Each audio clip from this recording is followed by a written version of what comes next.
Buenas tardes, mi nombre es Ana María Toro Rendón, estudiante de último semestre de la Fundación Universitaria María Cano de Fisioterapia. El día de hoy vamos a hablar de un caso clínico que tiene como nombre hombro doloroso, relacionado principalmente por un pinzamiento subacromial.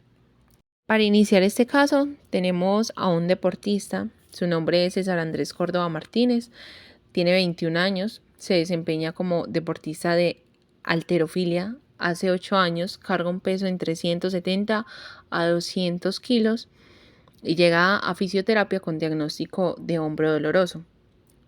Al evaluarlo, se determina que es un hombro doloroso por pinzamiento subacromial. Como sabemos, el hombro es una articulación que posee la mayor movilidad dentro de la anatomía humana. Esa gran motricidad también ocasiona que dicha estructura se encuentre sometida a roces y sobrecargas continuas, produciendo en numerosas ocasiones una serie de síntomas, y ahí es cuando hablamos de lo que es hombro doloroso. En este caso, por el pinzamiento subacromial. Aquí se trata de un dolor intenso en el hombro debido a la inflamación y comprensión de la bursa que cubre los tendones del manguito rotador. Este dolor normalmente suele aumentar en las noches, desencadenando así una afección en la vida personal y profesional del deportista. Hablando de la epidemiología, tenemos que el síndrome de hombro doloroso es un conjunto de signos y síntomas que componen un grupo heterogéneo de diagnósticos que incluyen alteraciones de los músculos, de los tendones, los nervios, las vías tendinosas, entre otros. El hombro doloroso es la causa más frecuente de consulta en atención primaria. Su incidencia se estima que es de 9 sobre 25 por 1000 habitantes y tiene una prevalencia entre 69 de 260 por 1000 habitantes, con una prevalencia al año entre 47 a 460 casos por 1000 habitantes.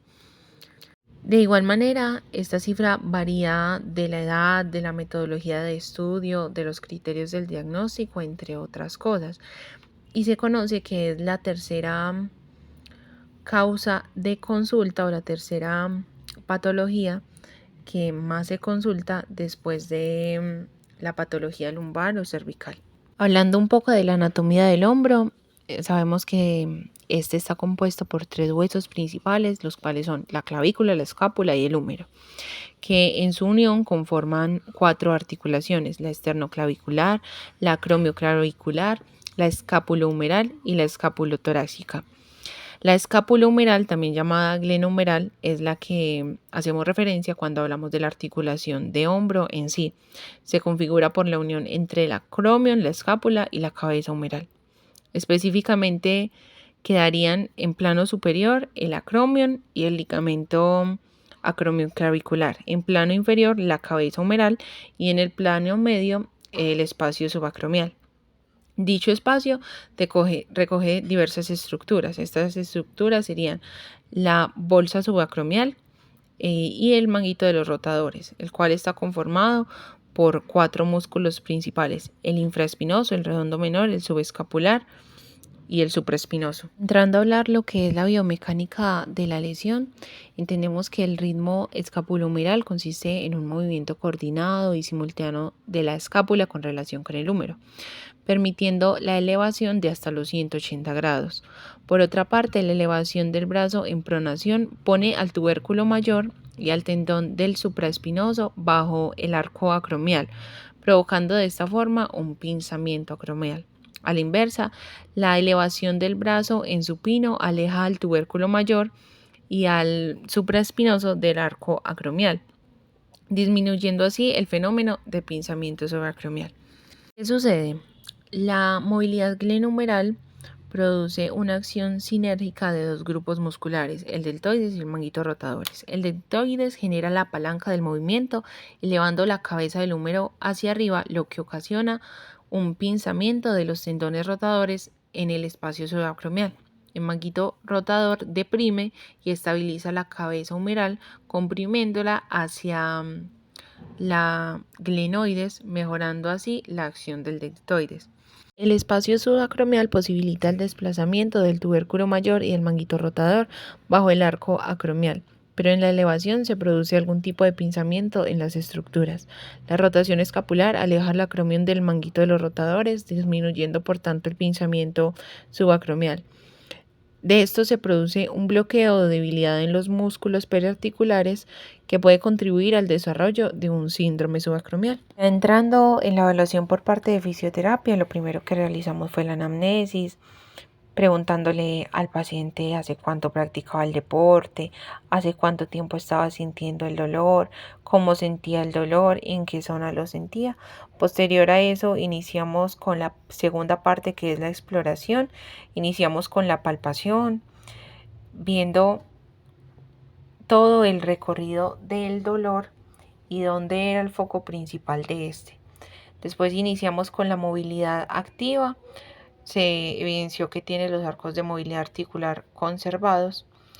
Se evaluó fuerza, obteniendo 4/5 según Daniels, ya que al hacer la resistencia presentaba dolor. Ya entrando en las pruebas semiológicas, se le realizó la prueba de arco doloroso, el test de Hoff y brazo caído. Estas salieron negativas, pero lo que son las maniobras de Hawkins, de Neer, de Jokun y de O'Brien salieron positivas, lo que nos indicaba que había un pinzamiento subacromial. En la etiología vemos que se presenta un origen multifactorial, aunque es cierto que el dolor se ve asociado a ciertas actividades del deportista, ¿cierto? Ya que requiere movimientos repetitivos de dicha articulación y por tanto sufre mayor desgaste. Entonces, como sabemos, tiene una etiología de origen multifactorial por la actividad del deportista, por los movimientos repetitivos, por causas periarticulares que podrían ser tendinitis del manguito rotador, tendinitis calcificante, entre otras. Si hablamos de las causas articulares, podríamos hablar de una capsulitis adhesiva o un hombro congelado, de una artritis acromioclavicular o de una artritis inflamatoria. Hablamos un poco de las causas intrínsecas, que son causas de la propia articulación, las más frecuentes, principalmente compuestas por las patologías del manguito de los rotadores, enfermedad de la articulación acromioclavicular, infecciones o luxaciones traumáticas. Y como causas extrínsecas entendemos que es cuya etiología es distinta al hombro, pero se irradia o se refleja en el mismo. Entre ellas tenemos las alteraciones neurológicas, las abdominales, las torácicas. Cuando vemos el compromiso de las raíces, una compresión del nervio supraespinoso, una lesión del plexo braquial, entre otras causas que pueden estar asociadas. Hablando un poco del tratamiento para esta patología, en las fases iniciales de dolor agudo se les recomienda reposo, tratamiento farmacológico, alternativas de inyección local en la articulación o infiltrados. En este caso, el paciente fue un reposo corto en su fase inicial de dolor. Ya en el tratamiento por parte de fisioterapia, iniciamos en la fase 1 con la disminución del dolor, utilizando medios físicos tales como el ultrasonido, paquetes calientes, cambios de temperatura, contraste frío y calor, y esto ayudó significativamente a reducir su dolor. Iniciamos luego con todo lo que eran ejercicios en prono para fortalecer todo lo que era la musculatura de hombro y la musculatura escapular. Progresivamente se fue añadiendo cargas y ya se notaba la mejoría del paciente al hacer los ejercicios. El paciente cumplió con sus 10 sesiones de fisioterapia. Al final se reevaluó. Se notó mejoría, sus arcos de movilidad estaban conservados. Su fuerza, según Daniels, ya la tenía 5/5. Se le hicieron las pruebas semiológicas nuevamente, las cuales salieron negativas. No había ni edema ni inflamación y el paciente notaba una mejoría mayor. De igual manera, se le envió un plan casero para que siguiera haciendo los ejercicios en casa.